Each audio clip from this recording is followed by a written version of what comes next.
Patriarcas e Profetas, capítulo 35. A rebelião de Coré. Os juízos com que foram atingidos os israelitas serviram durante algum tempo para restringir-lhes a murmuração e indisciplina. Mas o espírito rebelde ainda estava no coração e finalmente produziu os mais amargos frutos. As rebeliões anteriores tinham sido meros tumultos populares, surgindo dos impulsos momentâneos da multidão excitada. Agora, porém, formou-se uma conspiração muito bem fundamentada, como resultado de um propósito decidido de subverter a autoridade dos chefes designados pelo próprio Deus. Coré, o espírito dirigente deste movimento, era levita, da família de Coate, e primo de Moisés. Era homem de habilidade e influência. Embora designado para o serviço do tabernáculo, descontentara-se com sua posição e aspirara à dignidade do sacerdócio. A concessão a Arão e sua casa do ofício sacerdotal, que anteriormente tocava ao filho primogênito de cada família, dera origem à inveja e dissabor. E por algum tempo, Coré estivera secretamente a opor-se à autoridade de Moisés e Arão, se bem que não se arriscasse a um ato manifesto de rebelião. Finalmente concebeu o ousado plano de subverter tanto a autoridade civil como a religiosa. Não deixou de achar quem o apoiasse. Junto às tendas de Coré e dos coatitas, do lado sul do tabernáculo, achava-se o acampamento da tribo de Ruben, estando as tendas de Datã e Abirã, dois príncipes desta tribo, próximas da de Coré. Estes príncipes prontamente aderiram aos planos ambiciosos daquele. Sendo descendentes do filho mais velho de Jacó, pretendiam que a autoridade civil lhes pertencesse e decidiram-se a dividir com Coré as honras do sacerdócio. O estado dos sentimentos entre o povo favorecia os desígnios de Coré. Na amargura de seu descontentamento, voltaram-lhes as dúvidas, inveja e ódio anteriores, e de novo dirigiram queixas contra o paciente chefe. Os israelitas estavam continuamente a perder de vista que se encontravam sob guia divina. Esqueciam-se de que o anjo do concerto era seu diretor invisível, e que, velada pela coluna de nuvem, a presença de Cristo ia adiante deles, e dele Moisés recebia todas as instruções. Estavam indispostos a sujeitar-se à terrível sentença pela qual todos deviam morrer no deserto, e daí o acharem-se prontos a apanhar qualquer pretexto para crer que não era Deus, mas Moisés que os estava guiando, e pronunciara a sua condenação. Os maiores esforços do homem mais manso da terra não puderam abafar a insubordinação daquele povo, e embora os sinais do desprazer de Deus, por ocasião de sua perversidade anterior, ainda estivessem diante deles, incompletos em suas fileiras, não levavam a sério a lição. Novamente foram vencidos pela tentação. A vida humilde de Moisés, como pastor, fora muito mais pacífica e feliz do que sua posição atual como dirigente daquela vasta assembleia de espíritos turbulentos. Contudo, Moisés não ousava fazer sua escolha.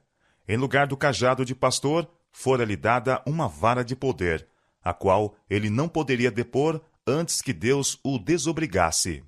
Aquele que lê os segredos de todos os corações notara os propósitos de Coré e seus companheiros, e dera a seu povo aviso e instrução suficientes para os habilitarem a livrarem-se do engano daqueles homens mal intencionados.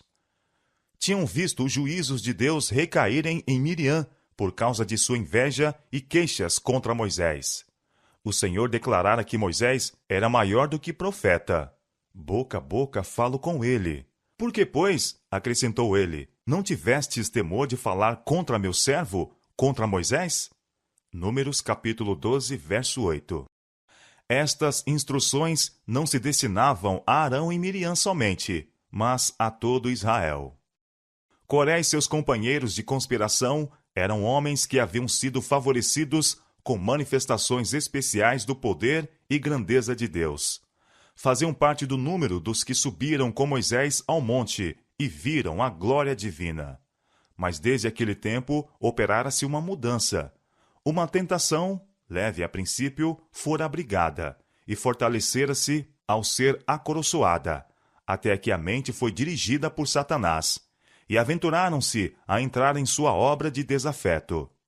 Dizendo ter grande interesse na prosperidade do povo, falaram a princípio uns com os outros, ocultamente, a respeito de seu descontentamento, e a seguir falaram aos homens dirigentes de Israel.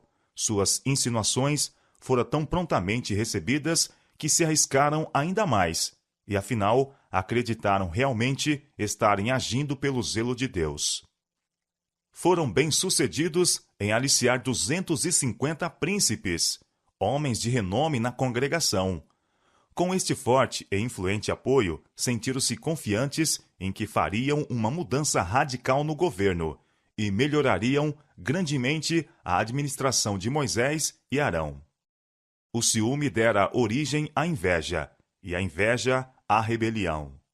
Haviam discutido a questão do direito de Moisés à sua tão grande autoridade e honra, até que vieram a considerá-lo ocupante de uma posição muito invejável, que qualquer deles poderia deter tão bem quanto ele. E enganaram-se a si mesmos e uns aos outros, pensando que Moisés e Arão tinham por si mesmos assumido as posições que ocupavam.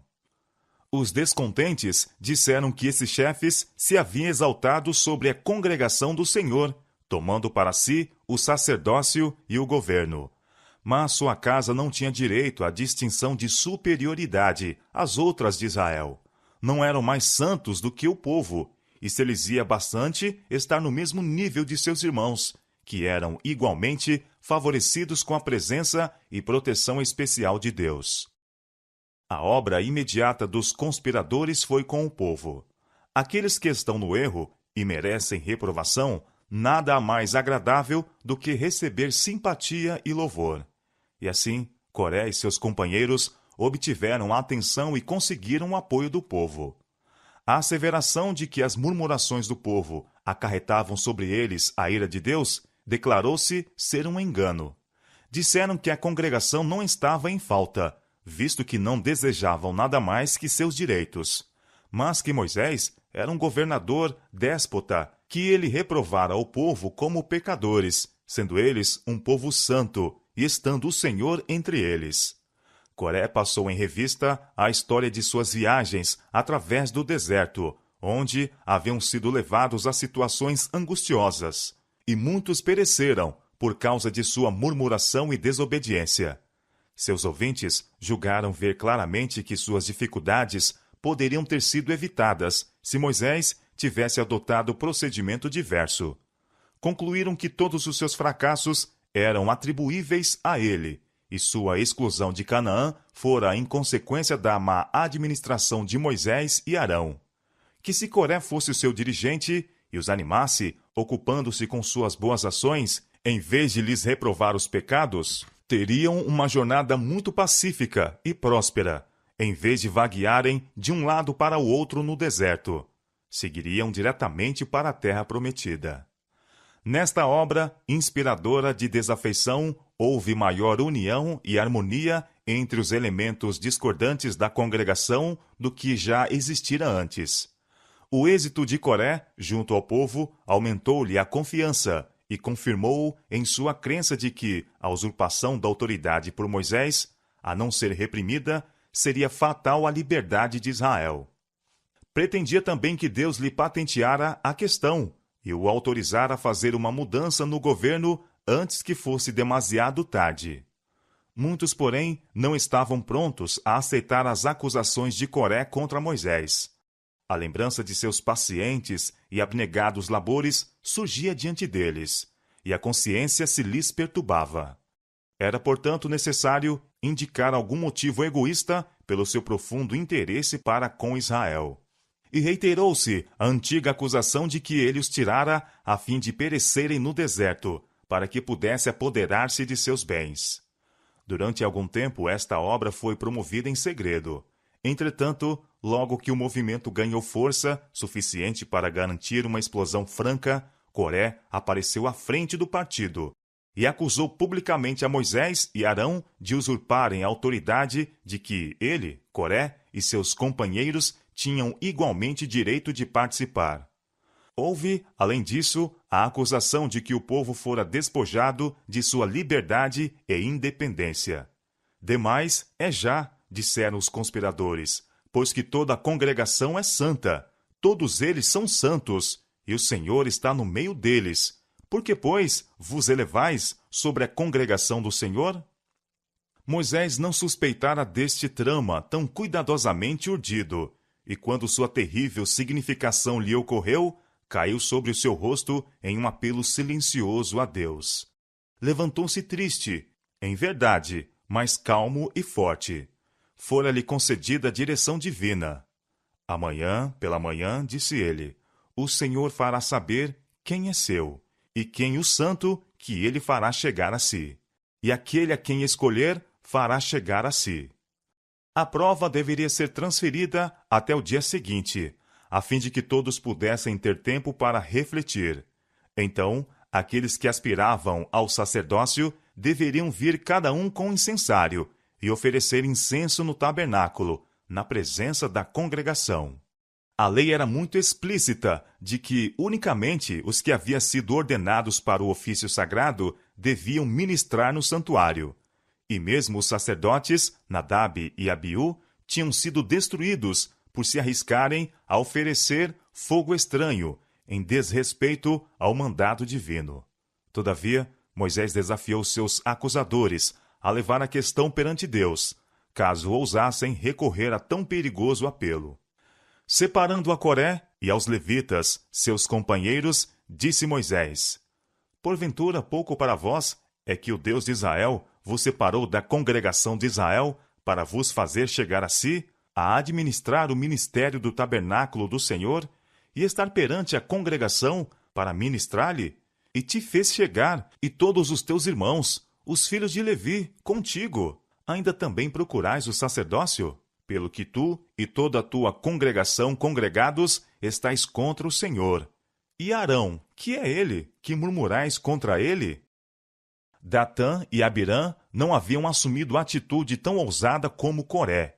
E Moisés, esperando que eles pudessem ter sido arrastados para a conspiração, sem se haverem completamente corrompido, chamou-os para que comparecessem perante ele, a fim de poder ouvir suas acusações contra ele.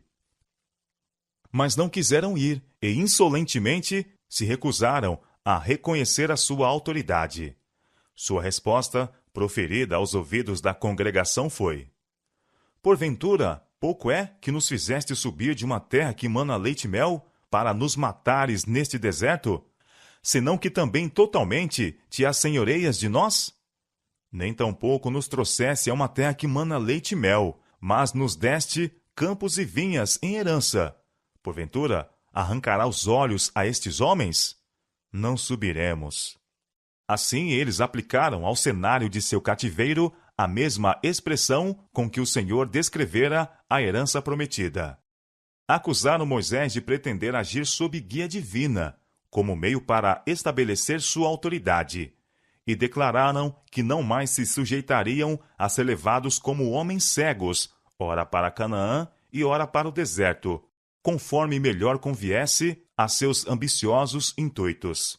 Destarte, aquele que fora como um terno pai, um pastor paciente, foi representado no mais negro caráter de um tirano e usurpador. A exclusão de Canaã, como castigo a seus próprios pecados, foi a ele atribuída. Era evidente que as simpatias do povo estavam com o partido desafeto, mas Moisés não fez esforços para a reivindicação própria. Apelou solenemente a Deus, na presença da congregação, como testemunha da pureza de seus intuitos e correção de sua conduta, e implorou-lhe que fosse o seu juiz. No dia seguinte, os 250 príncipes com Coré à sua frente apresentaram-se com seus incensários.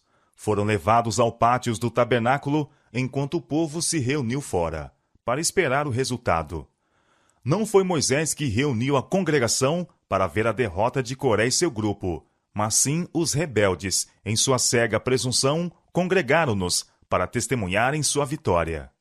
Grande parte da congregação tomou francamente o lado de Coré, cujas esperanças de provar suas acusações contra Arão eram grandes. Enquanto estavam assim, congregados diante de Deus, a glória do Senhor apareceu a toda a congregação. Foi comunicada a Moisés e Arão a advertência divina: apartai-vos do meio desta congregação, e os consumirei como num momento. Mas eles caíram sobre o seu rosto com esta oração: ó Deus, Deus dos espíritos de toda a carne, pecará um só homem, e indignar-te-ás tu, tanto contra toda esta congregação? Coré retirara-se da assembleia a fim de reunir-se com Datã e Abirã, quando Moisés, acompanhado dos 70 anciãos, desceu com o último aviso aos homens que se haviam recusado a ir a ele. As multidões seguiram, e antes de comunicar sua mensagem, Moisés, por direção divina, ordenou ao povo: desviai-vos, peço-vos, das tendas destes ímpios homens, e não toqueis nada do que é seu, para que, porventura, não pereçais em todos os seus pecados. O aviso foi atendido, pois uma apreensão de juízo iminente repousava sobre todos. Os chefes dos rebeldes viram-se abandonados por aqueles a quem haviam enganado, mas sua dureza ficou inabalável. Permaneceram com suas famílias às portas de suas tendas, como que em desafio à advertência divina. Em nome do Deus de Israel, Moisés declarou agora aos ouvidos da congregação: nisto conhecereis que o Senhor me enviou a fazer todos estes feitos, que de meu coração não procedem.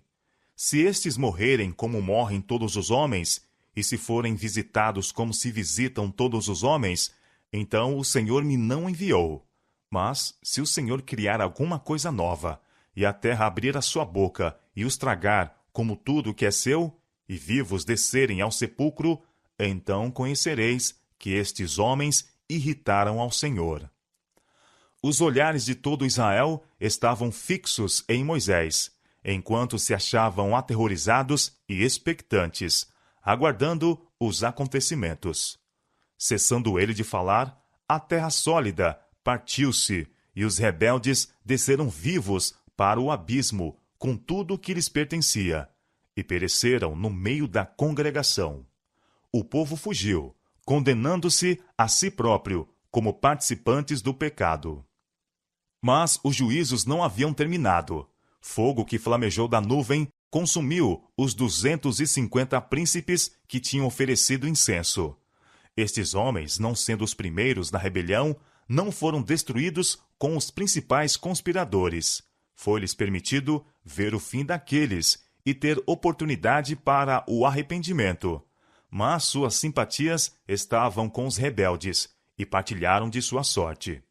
Quando Moisés estava rogando a Israel para que fugisse da destruição vindoura, poder-se-ia mesmo ter detido então o juízo divino, se Coré e seu grupo se arrependessem e buscassem perdão.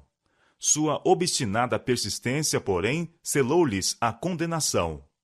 A congregação inteira foi participante de seu crime, pois que todos, em maior ou menor grau, haviam contemporizado com eles. Deus, todavia, em sua grande misericórdia, fizera distinção entre os chefes da rebelião e aqueles a quem haviam conduzido. Ao povo que se deixara enganar, concedeu-se ainda tempo para o arrependimento. Dera-se prova esmagadora de que estavam em erro e de que Moisés estava com a razão. A notável manifestação do poder de Deus removera toda a incerteza. Jesus, o anjo que ia adiante dos hebreus, procurou salvá-los da destruição. O perdão continuava ainda ao seu alcance. Os juízos de Deus tinham vindo muito perto, incitando-os a que se arrependessem. Uma especial, irresistível intervenção do céu fizera deter sua rebelião. Agora, se correspondessem à interferência da providência de Deus, poderiam salvar-se. Mas, conquanto fugissem dos juízos pelo temor da destruição, sua rebelião não estava curada. Voltaram às suas tendas naquela noite, aterrorizados, mas não arrependidos. Tinham sido lisonjeados por Coré e seu grupo, a ponto de chegarem a crer que eram realmente um povo muito bom e que haviam sido lesados e maltratados por Moisés. Caso admitissem que Coré e seu grupo estavam em erro e Moisés com a razão, seriam então compelidos a reconhecer como palavra de Deus a sentença de que deveriam morrer no deserto. Não estavam dispostos a sujeitar-se a isto e procuraram crer que Moisés os enganara. Tinham alimentado carinhosamente a esperança de que uma nova ordem de coisas estivesse prestes a estabelecer-se, na qual a reprovação seria substituída pelo louvor e a ansiedade e conflito pela comodidade. Os homens que pereceram haviam proferido palavras lisonjeiras e dito possuir grande interesse e amor por eles. E o povo concluiu que Coré e seus companheiros deviam ter sido bons homens e que Moisés, por algum meio, fora a causa de sua destruição. Dificilmente poderão os homens cometer maior insulto a Deus do que desrespeitar e rejeitar os instrumentos que deseja usar para a salvação deles. Os israelitas não somente fizeram isto, mas propuseram-se a matar Moisés e Arão. Não compreendiam, entretanto, a necessidade de buscar o perdão de Deus pelo seu enorme pecado. Aquela noite de prova não foi passada em arrependimento e confissões, mas à procura de algum meio para resistir às evidências que lhes mostravam serem os maiores pecadores.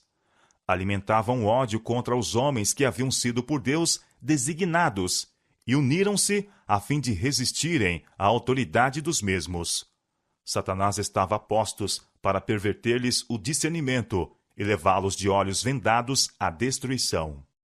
Todo Israel fugira alarmado ao grito dos pecadores condenados que desceram ao abismo, pois disseram: para que, porventura, também não nos trague a terra a nós.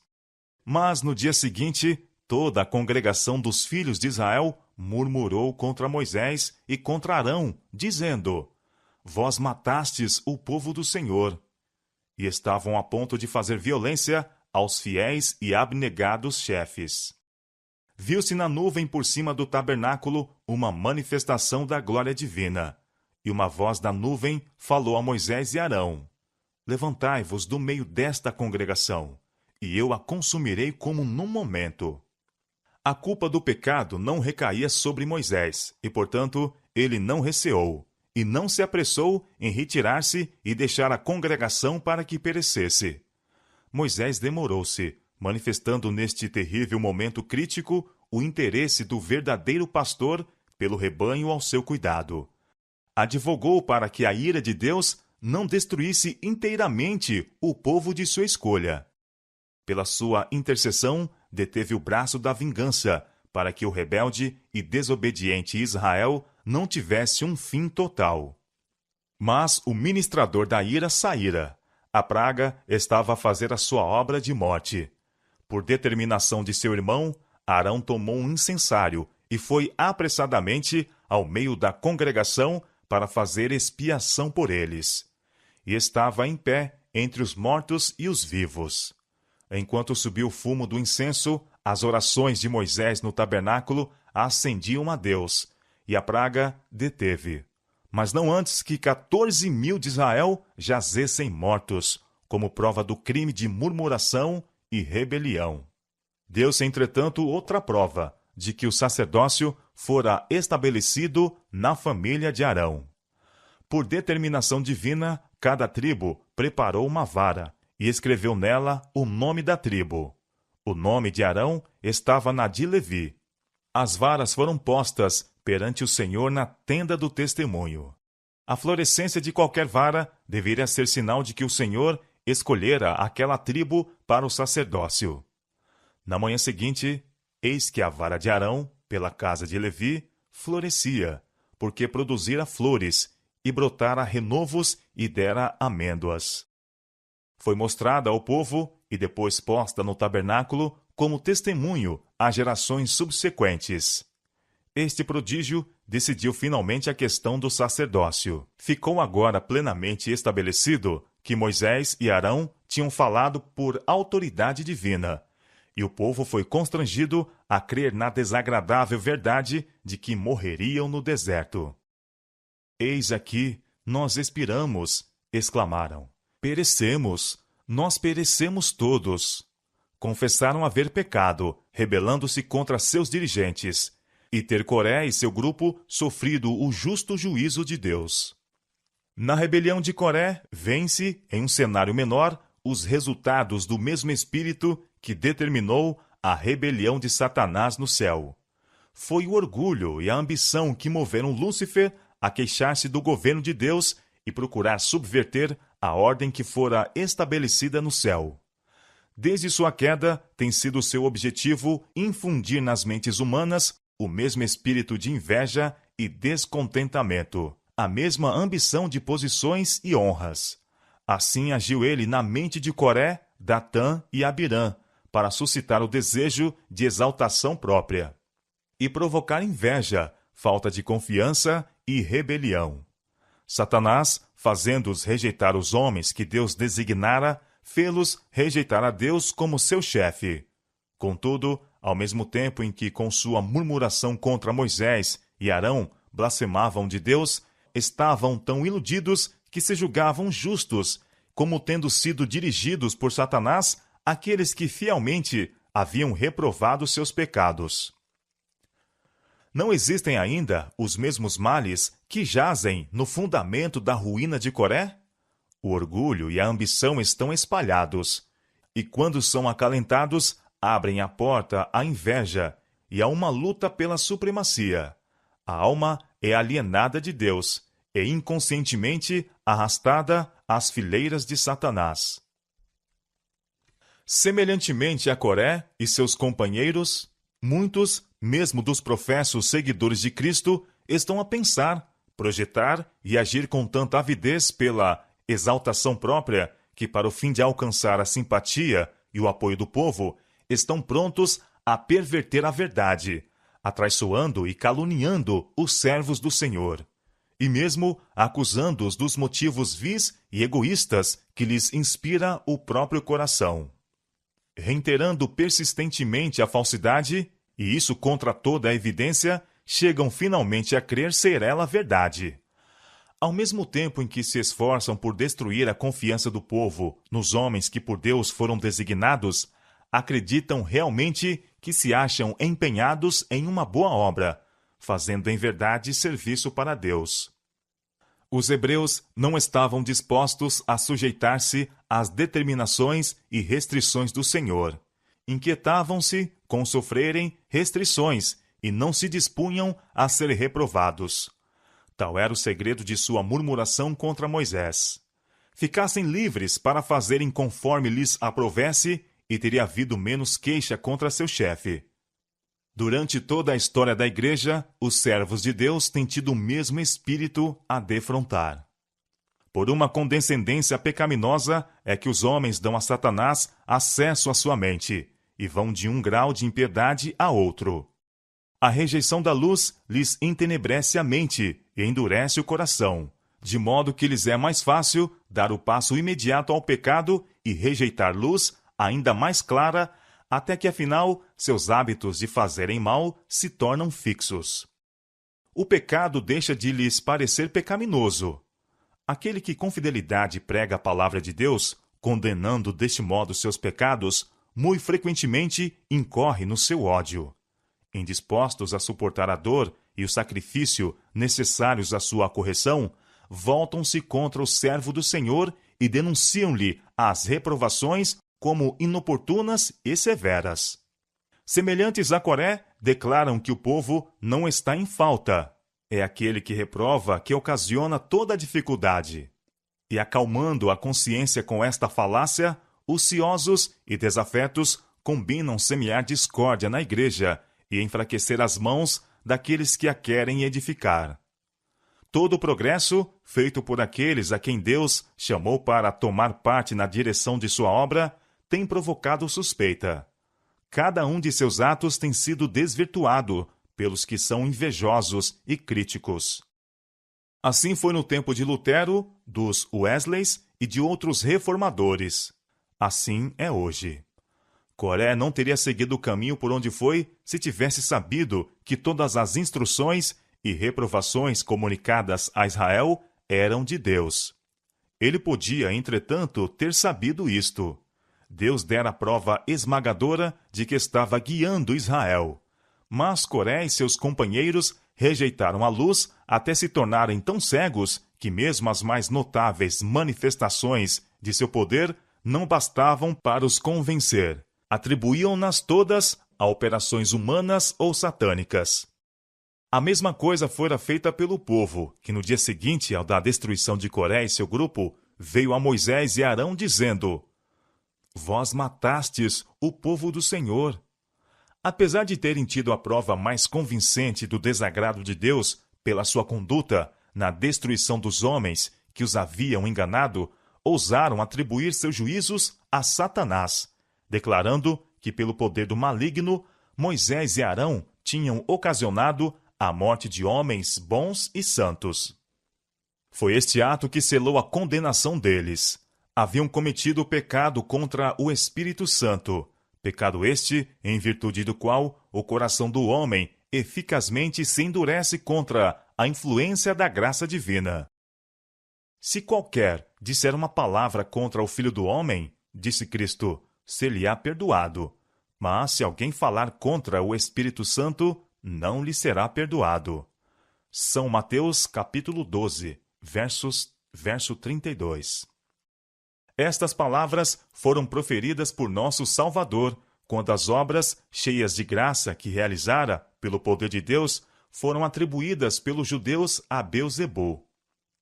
É mediante a operação do Espírito Santo que Deus se comunica com o homem, e aqueles que deliberadamente rejeitam esta operação como satânica, interceptaram o conduto que estabelece comunicação entre a alma e o céu. Deus opera pela manifestação de seu Espírito para reprovar e convencer o pecador. E se a obra do Espírito é finalmente rejeitada, nada mais há que Deus possa fazer pela alma. O último recurso da misericórdia divina foi empregado. O transgressor desligou-se de Deus, e o pecado não tem remédio para curar a si mesmo. Não há um poder reservado pelo qual Deus possa operar para convencer e converter o pecador. Deixai-o, é a ordem divina. Então, já não resta mais sacrifício pelos pecados, mas uma certa expectação horrível de juízo e ardor de fogo que há de devorar os adversários. Hebreus capítulo 10, versos 26 e 27.